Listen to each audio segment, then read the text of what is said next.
Welcome to today's video. We're going to do a February wrap up, go over the stats, where we are with our year-end goals.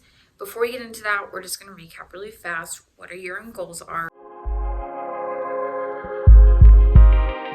The first goal is to read 72 books. We are adding 7 books for the month of February, so that leaves us with a total of 13 of the 72 books that we read.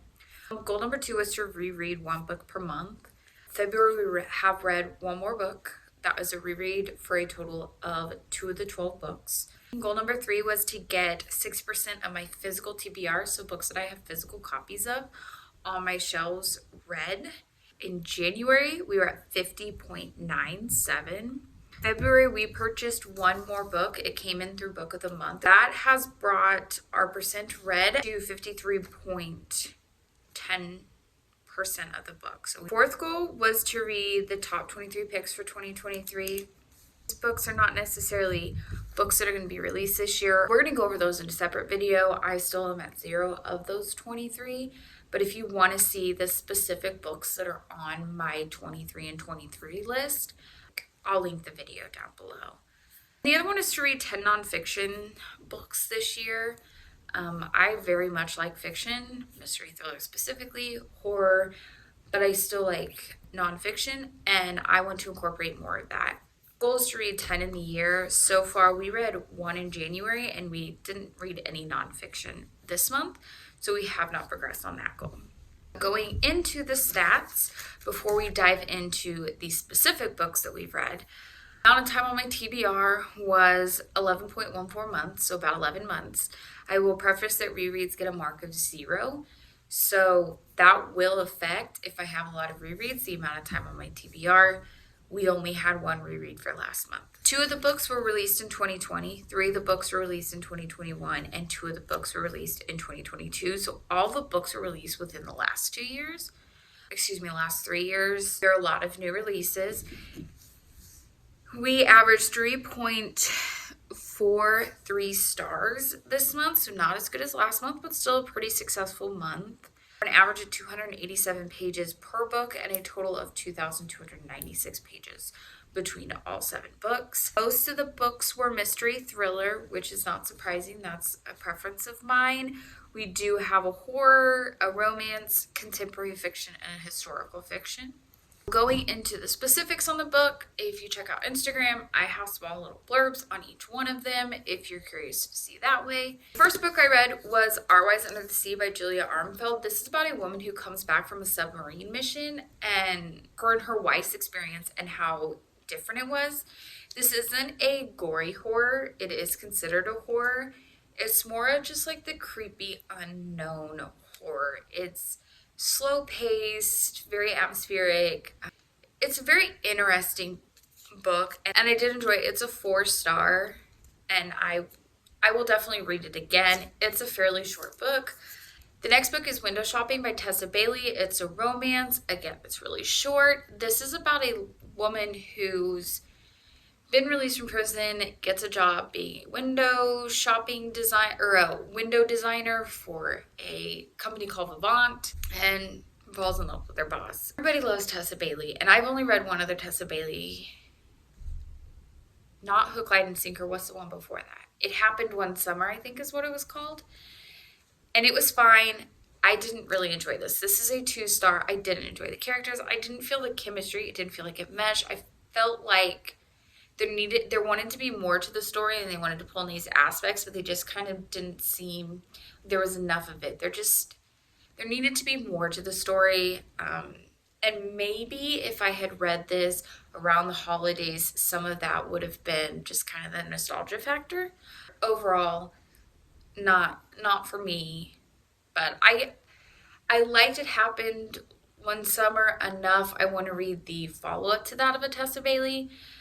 So I'm not done with Tessa Bailey. I don't like this one. The Goddess Effect. I'm covering this up because I had a digital copy of this, and I borrowed one from my library also, so it's got the library sticker on it. This was an okay book. I gave it a 3 stars. I found it intriguing.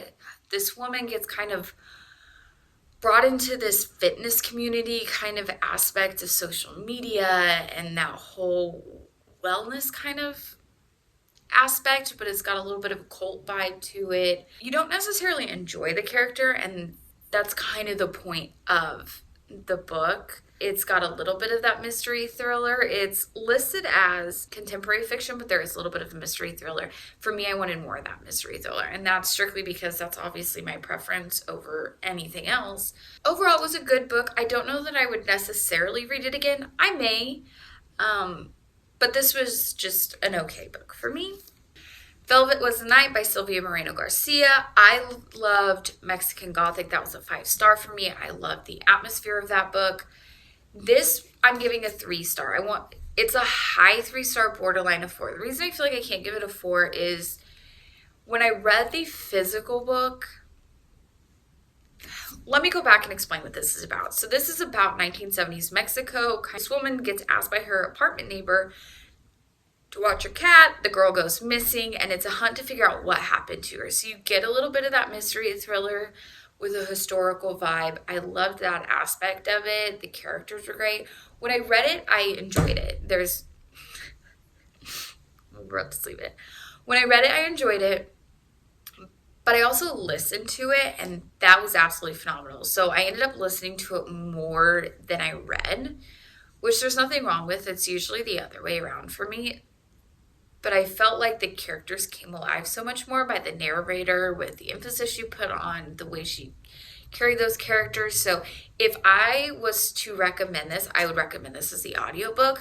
It's still a good book, but just since I didn't have quite that same passion for it when I was reading it as I did when I was listening for it, I feel like I can't give it a 4. But I do recommend it, especially if you like historical fiction. I would say this is one of the better ones. So, and I'm still on board with Silvia Moreno-Garcia. Black Girl, White Girl by Patricia Moyes. This is number 18 in the Henry Tibbet series. I did not realize this was a series. That may be part of why I don't like it. It also just felt so basic. I wish I would have DNF'd it, but it's so short. So this inspector detective Henry Tibbet gets asked to go to an island to inspect a potential drug smuggling scheme. It's fine. It's just, there's not much to it. I would put my time in something else, but maybe if you're invested in those characters in the first story, it would have been better. Overall, it is meh. The Witch Hunter by Matt Seeck. This is one of my absolute favorite books. I love it. This was my reread. The reason I'm rereading this is the third one, The Last Grudge. This is a Jessica Niemi series, so it does follow a timeline. The third one's come out, and I want to read it, but I just want a refresher, even though I think you can read them, not necessarily out of order, but I don't think I had to go back to this to really get the story. And I do plan to read the second one, Ice Coven, before the third one, The Last Grudge, comes out. I think it's actually out already, before I read it. Anyways, The Witch Hunter is about Detective Jessica Niemi, who's solving a murder that is very similar to a story of the author. So this author wrote this kind of gruesome witch hunt murder, and his wife ends up dead in one of the very gruesome things. It's very mysterious, atmospheric, creepy, but there's not like actual witches or anything like that. Detective series, you go back and see a little bit of her life in the past, which adds a lot of dimension to the current story. And there's so many little intricacies in every little story or part of the story that even when I'm rereading this, even though I know what's going to happen, it's like, oh, I picked up on something that I didn't pick up on last time. But there's just so many dimensions of this that I feel like you can reread it and be just as excited as the first time, even though you know how the ending goes. Because there's just so many little, like, Easter eggs, as they say, throughout the story that you don't know that how important that is until later. So, absolutely love this book. Highly recommend. 5-star. The last one I read was Shiver by Allie Reynolds. So I went on a ski trip in January. I brought some books that I thought would be perfect for ski trip. I wish I would have brought this one. So this is about a group of snowboarders who 10 years ago were close competing, and then one of them ended up dead. They all went apart, and then 10 years later they're coming back to that same mountain as a reunion, and then things start happening. It's creepy, and as I said, it started as a reunion and it ended with murder. The atmosphere of this is so wonderful. That's what got me on this. I didn't know if all the aspects of snowboarding, as I'm not a snowboarder, would get me, but I enjoyed hearing that, how they're training, their camaraderie as a group, and kind of how each one got connected to each other, maybe, got along or didn't get along. But this has such a good atmosphere about it. I think it did a good job of character development and character interaction development. It's a closed circle mystery. They do end up getting stranded on this mountain during the reunion thing. I highly recommend, and I'm excited to go see what else she read, because this is the first Allie Reynolds that I've read. Those are the 7 books that we read. Dropping things. Those are the 7 books that we read this month. Overall, it was very successful. I'll link any videos down below, the 23 and 23, and anything else at that, and we'll continue to check those stats. So thanks for stopping by, and see you next time.